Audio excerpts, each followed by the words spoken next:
Welcome to MANNA-FEST, hosted by international evangelist, teacher, and author Perry Stone. Enjoy unique insight into prophetic and practical truth. It's time to feast on fresh manna, so get ready to be blessed and encouraged. And now, here is your host and teacher, Perry Stone. Welcome to the MANNA-FEST telecast. As you know, we're doing a series that deals with America, not only America in prophecy, but America's future destiny. And we've laid a foundation of why Bill and I go back to the Old Testament scripture, and we use that phrase because you're familiar with it, the 5 books of Moses, and we talk about blessings and curse. We've already laid that foundation out. We've talked a little bit about America's pattern with ancient Israel. Today, what we're going to do is something that I have been intrigued with for many, many years, and that is how the United States has a perfect pattern to the ancient Roman Empire. Now, some professors try to deny this, but you really can't deny it when you go into great detail, and you have to ask yourself this question. What brought down the Roman Empire? The Roman Empire was never overthrown by an invading empire. It actually deteriorated from within. And so this is a warning that economists and sociologists and historians in the United States, even some of the big Ivy League universities like Harvard and Yale and Dartmouth, some of these individuals have been saying that we could be on a very similar track the way that the ancient Roman Empire was. It's good to have with me today Bill Cloud, who is a colleague of ministry, a very dear friend of many, many years. We were just reminiscing some of the unusual stuff that we went through in our earlier ministry when I used to go to DeLand, Florida and preach all the time. Bill, there was a philosopher by the name of Hegel that said this: what experience and history teaches us is this, that people and government never have learned anything from history or acted in principles deducted from it. Winston Churchill is quoted as saying, the one thing that we have learned from history is that we don't learn from history. Now, the one thing that we've tried to point out to people is that America does have a pattern of ancient Israel. But Bill, you've done a lot of study on the possible Jewish connection of Christopher Columbus. Mm-hmm. You've also done a study talking about how that the Puritans, how they came to this nation, and it was really about religious freedom and not forming a democracy. Talk to us a little bit about the early history of America from the spiritual side and the difference between a democracy and a republic. We were founded as a republic, not a democracy. Most people have never heard that. Well, first of all, going back to the early founders, and specifically Plymouth Plantation, the Pilgrims, William Bradford, the Massachusetts Bay Colony, which would be Boston, Salem, that area up there, under people like John Winthrop. Those people didn't come as those of Jamestown did. Jamestown was established more or less to turn a profit, to plant tobacco, and to render the Virginia Company a profit. But the Pilgrims, the Puritans, the Massachusetts Bay, Plymouth Plantation, they came to establish communities of faith, and they believed that they had to come into covenant with God and with one another. In fact, John Winthrop wrote a book called A Model of Christian Charity, and I'm going to paraphrase what he says in that they believed that God was bringing them across the sea just like He brought Israel through the sea, that they were coming to New England to establish what amounts to a commonwealth of Israel, because they saw themselves in that same vein. In fact, at one point in time, there was a move to try to make Hebrew the official language of those colonies.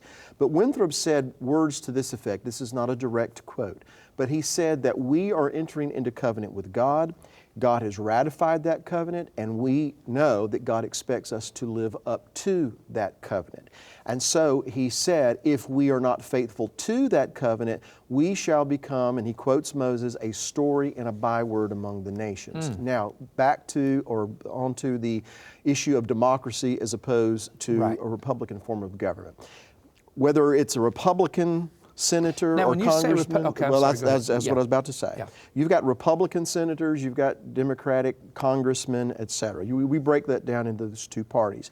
What we're not we're not talking about Republican with a big R or Democrat And that's with what I want to make big clear. So D. when you get ready to say we are Republican, it has nothing to do with Republicans. It has nothing to do so that's with the what people need to Republican hear. This is real important. Right. Party. Has nothing to do with the Democratic Right. Party. It has to do with the philosophy of government. Our founders, Perry, were adamantly against the notion of democracy. In the Federalist Papers, John Jay, Alexander Hamilton, James Madison wrote vehemently against the excesses and the dangers of democracy. What was their definition of democracy? Well, they understood, as we should, that democracy is, by definition, people rule. And the inherent flaw in that form or that philosophy is people. Because what's the problem with people? From their youth, what's in their heart? Wickedness, Wow. according to Genesis 8. And so they understood that the power could not be given exclusively to the people. It couldn't be given exclusively to the executive branch, the judicial branch, or the legislative branch. Such a and good that's point. why they devised a government that operated under the separation of powers. You dispense the power around so that no one branch, not even the people, have all the power. So they established a constitutional republic. Republic is a word that means in the interest of the people. Democracy is a word that means the people rule. So then, in a democracy, people can decide today, well, we want this, and so we're going to make a law so that we get this. And tomorrow, that law may change to that. It will go ebb and flow depending on the whims of the people, whereas a republic is something where there is a law established and everybody works under or within the parameters of that law. And the problem with a democracy is if you have good people who are, let's say, godly people or good people making the law, then it benefits everybody. But if you get a Hitler in, or you get just an ungodly dictatorship in, then it corrupts the people and the whole nation goes to pot. Well, as a matter of fact, that's one of the things that in the Federalist Papers these founders wrote about, that, you know, if you can assume that everybody's always going to be good, then a democracy may work. However, how likely are we that everybody's always going to be good, just, and moral? It's not very likely. And so you open the door to tyranny, to despotism. In fact, Madison, Washington, all of our founders wrote against the dangers of a direct democracy where the people rule. Because if you want to see a democracy in action, go look at the French Revolution. That's what you'll end up with. And let me add this. I know you want to get into some other things here. George Washington, and I'm going to paraphrase what he said. I have the quote somewhere, but I'll just paraphrase. He said that America would continue until Americans get to the place of thinking like Esau. That is, that, you know, I have this birthright, but what good is it to me? If you'll give me what I want, then I'll give you my birthright. And Washington equated the birthright in our context to our liberties and our freedoms. Wow. And so he said that America would continue until Americans want a bowl of soup or health care or a free cell phone, and feel or like this, they deserve it. or that, that they're entitled to this, and in exchange for that, I'll give you this, what they view to be a meaningless birthright, which is the liberties of a free man. Wow. And Washington warned 200 years ago that when that happens, that America has set itself up for a tyrant, a despot, and a king. That is incredible. Well, let me talk to you for a moment about this. The United States started out as a colony under England and Britain, 13 colonies.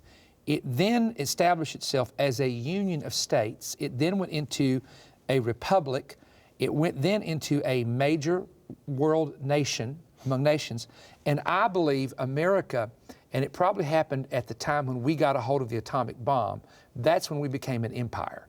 And here are what I call 5 signs of an empire. Number 1, if you are an empire, you must lead the world economically. You are the superpower economically. We've been there. Number 2, you must have the greatest military in the earth. We've been there. Your language must be the main language spoken throughout the earth.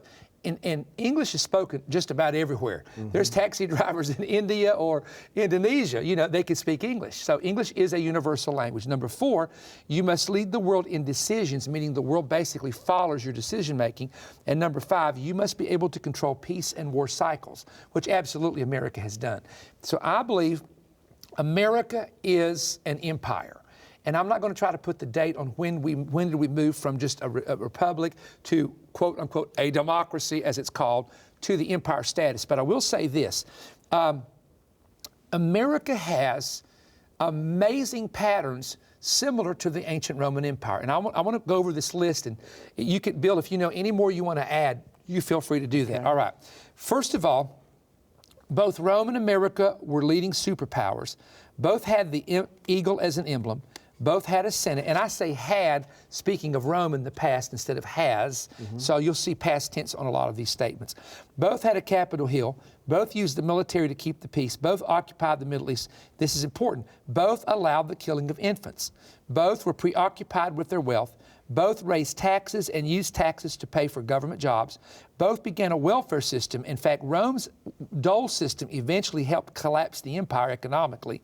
Both used stadiums for sporting events. Both saluted the flag. Both sang a national anthem.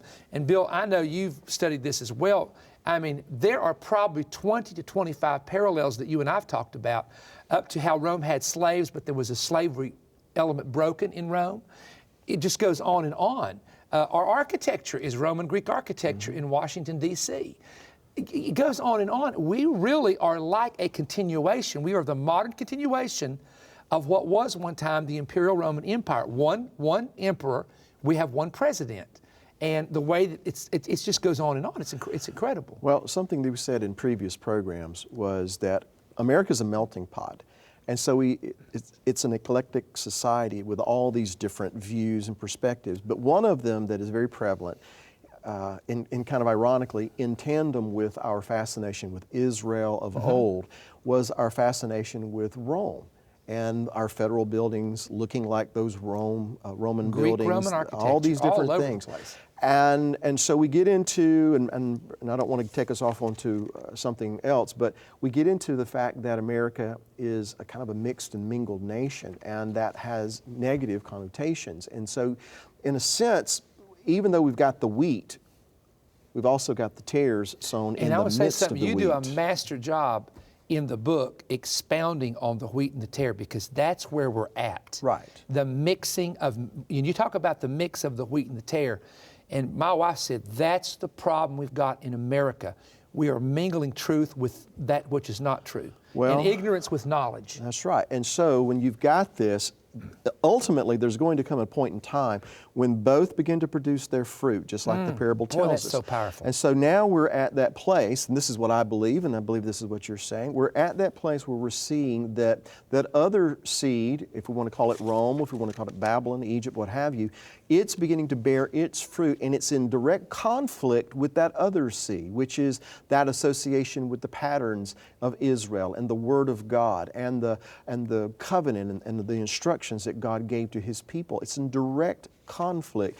And before I forget this, Perry, you said something that triggered a thought, and that is, you said that your opinion is that America was transformed to an empire when we attained the atomic bomb, right? Well, interestingly enough, that was 1945. That was 70 years ago. And of course, I don't have to say any more for you to know the significance of that. We're into Bible numbers. You know, now that's incredible. And now we're declining in the empire, and the world is getting the nuclear bomb. Wow.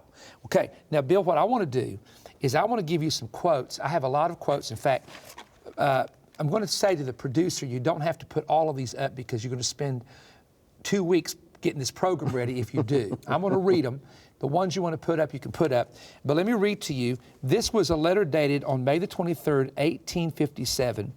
And it says, your republic will be pillaged, it's talking about the future of America, and ravaged in the 20th century, just as the Roman Empire was by barbarians of the 5th century, with the difference that the devastation of the Roman Empire came from abroad, while our barbarians will be the people of your own country and the product of your own institutions. There have been a number of books written. One of my side studies has been the past couple of years to study books, historical books written by great professors that deal with the Roman Empire. And my question, Bill, was always, what really made Rome fall? You know, Gibbon wrote the history of the Roman Empire, and he gives you ideas as to what it was. And I'll get to those in a moment, but here's some more quotes found. With declining manpower and increasing impoverishment, the Roman Empire in the West, unable to defend itself against disintegration from within and invasion from without, staggered slowly into its inevitable dissolution. Then here's another quote. It was the loss of economic freedom, even more than the loss of economic freedom, was the loss of political freedom, which had disastrous results upon the private initiative and finally undermined the Greco-Roman civilization. Here's another quote. The decline and fall of the Roman Empire, that is to say, of the ancient civilization as a whole, had two aspects. The political, social, and economic on one hand, and watch this, and the intellectual and spiritual on the other. Here's another one, quote, the cities which had been created and sustained the higher forms of economic life gradually decayed, and the majority of them practically disappeared from the face of the earth. This is an interesting one, and this is going to take a little long to quote, but I want to give you this because I thought that this was extremely interesting. A.M. Jones wrote this, the fall of Rome spelt the fall of the empire. It even meant the end of the world. A century before, Lactantius had written, and he was an early father, by the way, the fall and ruin of the world will soon take place, but it seems that nothing of the kind is to be feared as long as the city of Rome stands intact. But when the capital of the world is fallen, who can doubt that the end will come for the affairs of men and for the whole world? It is that city which sustains all things. Here's another quote. Other historians, according to the temper of their times, have emphasized the empire's military decline, its political or social weakness, or its economic decay. Now, without going into more quotes, because we could quote on and on and on, and I don't want to bore you with quotes. When I have done my study, A.E.R. Book wrote a book called The Fall of Rome, other books that I've written. But here is what happens. By the 3rd century, the burden of taxation had become so heavy that it began to consume the capital resources of the taxpayer. This was due to the increasing cost of the imperial administration, meaning government administration, without any corresponding increase in production on the part of the entire population. Let me give you one more. The increases in taxation coincided with the falling off in production in manpower. The result was bound to be a heavier weight of taxation for the survivors and their gradual impoverishment, which in turn would cause a decrease in the public revenues.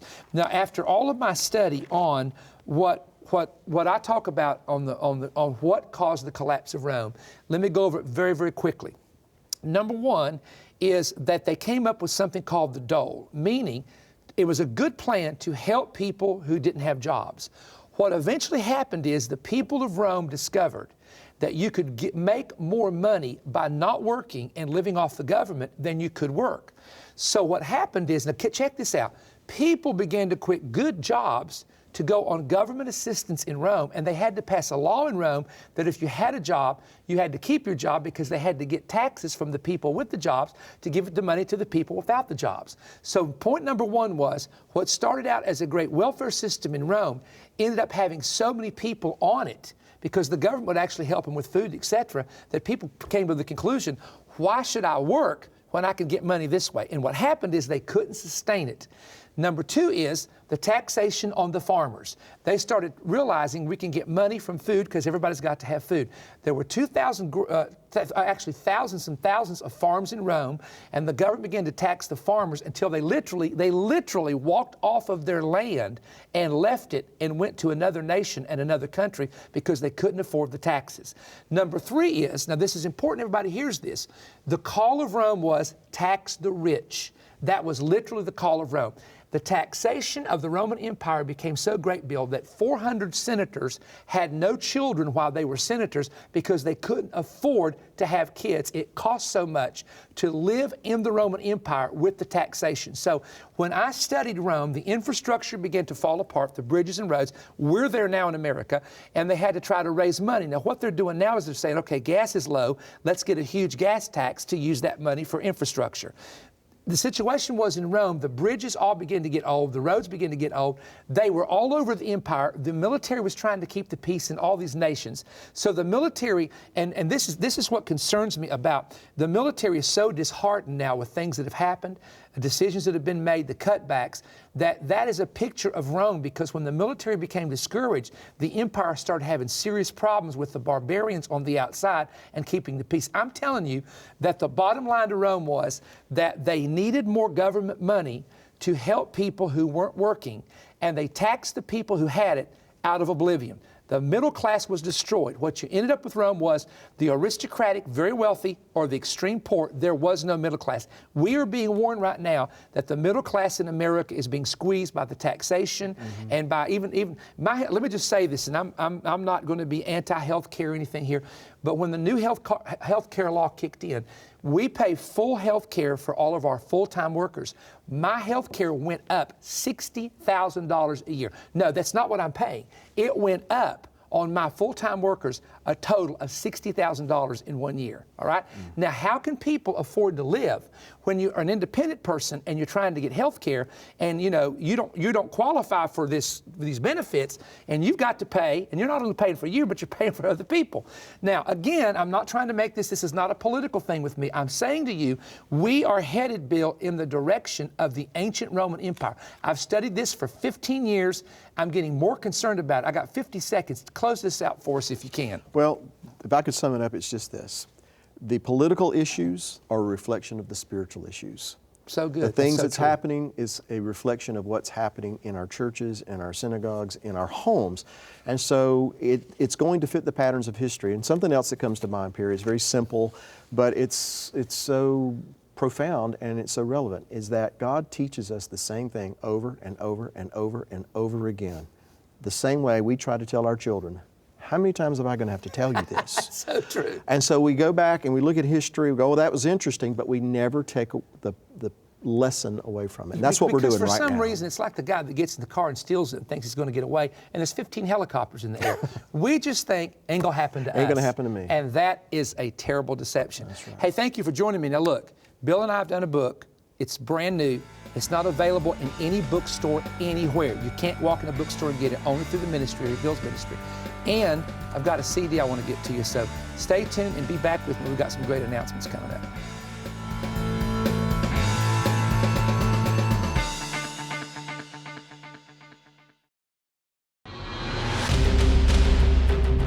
America is in serious trouble.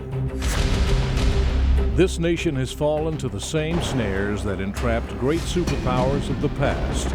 And now in 2015, America is racing toward a breaking point. We are now following the exact footsteps of fallen empires such as Rome and Greece. Will we return to God or continue in this downward spiral? America's founders left a trail of documents warning how and why America's possible future demise would be internal and not from an outside force. Today, as our leaders now redefine God's laws and ignore His warnings, where will this lead us? And what warning signs are flashing now that we must heed? In this new prophetic book, America's Controversy with God's Covenant, Perry Stone and Bill Cloud combine their prophetic insight and pen this manifesto to America. A message every concerned American must read and respond to before the hedge is removed and spiritual darkness blankets the nation. Due to its content, this book will not be available in bookstores. This book is part of package offer ACC 115. Perry has also just completed an urgent prophetic update on 2 audio CDs, In the Shadow of the Final Beast. These CDs contain new research and information exposing the real reasons behind the ISIS beheadings and the ancient demonic spirit emerging over Iraq and Syria. Perry unlocks the book of Daniel and John's apocalyptic prophecies with new insight he has never taught on MANNA-FEST. He reveals how the coming wars will not be geopolitical, but will be wars over religious ideology centering on the deity of Jesus Christ. This is a stunning expose every believer should hear. All indications point to the foundation being laid for the man called the Antichrist to arise from the Middle East and not from Europe, as many teachers have taught. The new book by Perry Stone and Bill Cloud, America's Controversy with God's Covenant, as well as Perry's 2-CD prophetic update, In the Shadow of the Final Beast, are now available by calling toll-free 1-888-21-BREAD. That's 1-888-212-7323. Or order online at perrystone.org. You may also send your donation of $30 or more to Perry Stone, Post Office Box 3595, Cleveland, Tennessee 37320. When you order, request offer ACC 115 and include your donation of $30 or more as your support of the MANNA-FEST broadcast. As always, thank you for watching MANNA-FEST with Perry Stone. We look forward to hearing from you today. You know, we're very excited anytime we can offer something to especially the North American audience that is brand new. And both of these resources are brand new, and they're not available in any bookstore anywhere, whether it's Christian bookstore, secular bookstore, whatever, only available through the Voice of Evangelism Ministry. So you need to go online, call the 8821 red number, or write us and get this very special offer. People often ask me, they say, sometimes you will mention that you do not share something on MANNA-FEST. I have some people who get very upset about that, but you have to understand the program is going around the world into 249 nations. And if I were to say certain things that I have in print or either on the CDs or DVDs in those countries, it's not about me or our ministry, it's about the stations that air it that would have a lot of persecution, and we're trying to prevent that from happening in these countries. So get this resource now while you can, while it's available. And also, we want to let you know where we'll be coming to. We'll be coming to Church Alive. This is one of our conferences on Friday, Saturday, and Sunday. This is March the 6th to the 8th. Now, we do in our weekend conferences, when we have 3 services, if we have a Sunday night service, we do a partners meeting about an hour and a half before church at every one of these main conferences. And so if you're a partner of our ministry, please remember that. We're coming to the Potter's House March the 22nd, Sunday morning only at 9 and 11. We're coming to Victory and Truth Ministries on a Wednesday night, Bucyrus, Ohio, and that's Pastor J.C. Church's ministry, Victory and Truth Ministries, March 25th. And of course, don't forget, Warrior Fest is coming up. Our mentoring school is coming up. You can go on our website at perrystone.org and get all the information for the Mentoring Institute. Only a few seats are available for that now.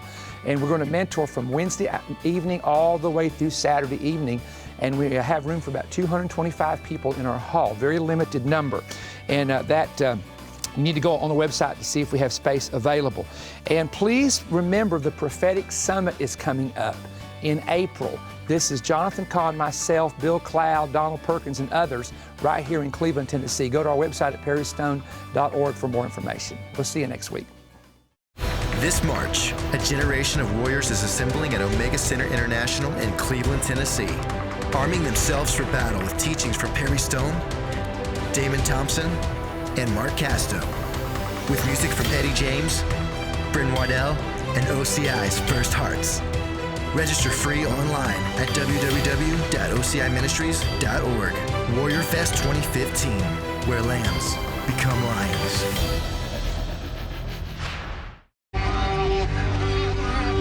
Make this your year to feel the history, taste the culture, experience the antiquity, walk where the modern touches the ancient.